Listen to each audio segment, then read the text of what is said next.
سبق شي وحش بشري انه يستغل الجنس. نسمعوا هذا الشيء، ولكن الحاجه اللي بغيت منكم بارطاجيو الفيديو، خلي معك شي لايك الا كنتي اول مره كتشوفنا.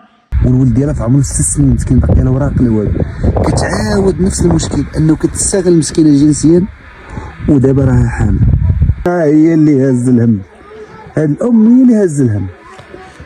المهم شي اش كتقولي في هاد المكتاب اللي كيطيح على بنتك مسكينه هاد البنيه؟ ترى السن هذا سعيم.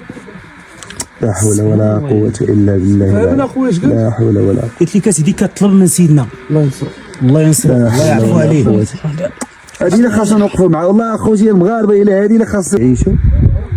راه عرفتي شنو، راه ما يمكنش اشد الحياه اللي ما عندهاش الحياه، الحياه اللي كتعيش وسط المعاناه، وسط تخيلوا معايا ما كاينش العيش الكريم، ابسط الحقوق ما عندهاش. مسكينه راه عندها ولدها دابا في عمره 7 سنين وها هي في الكرش 8 شهور، وهذا الشيء اللي درتي لها راه دابا تلقى عند الله سبحانه وتعالى. وتخيلوا معايا خوتي هاد الجنسين وتحمل وشكون ما حيت مسكينه راسها ما حيت الوليده. مسكينه راه عندها ولدها دابا في عمره 7 سنين وها هي في الكرش 8 شهور، وهذا الشيء اللي درتي لها راه دابا تلقى عند الله سبحانه وتعالى. وتخيلوا معايا خوتي هاد الناس اللي كيعيشوا مساكن، شوفوا ملي كيعيشوا، راه عرفتي شنو، راه المعاناه وسط تخيلوا معايا ما كاينش العيش الكريم، ابسط الحقوق ما عندهاش، ومختله عقليا وتستغل جنسيا وتحمل وشكون ما حيت مسكينه راسها ما حيت الوليدات. هاد الام مسكينه وحوش بشريه انك تجي تستغل وحده جنسيا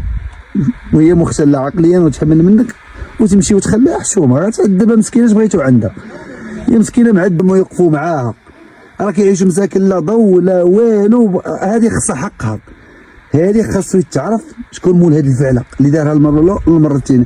ما يمكنش مسكينه كتبقى تستغل جنسيا. اللي جاي لقدام حاجه اخرى. يلا السلام عليكم.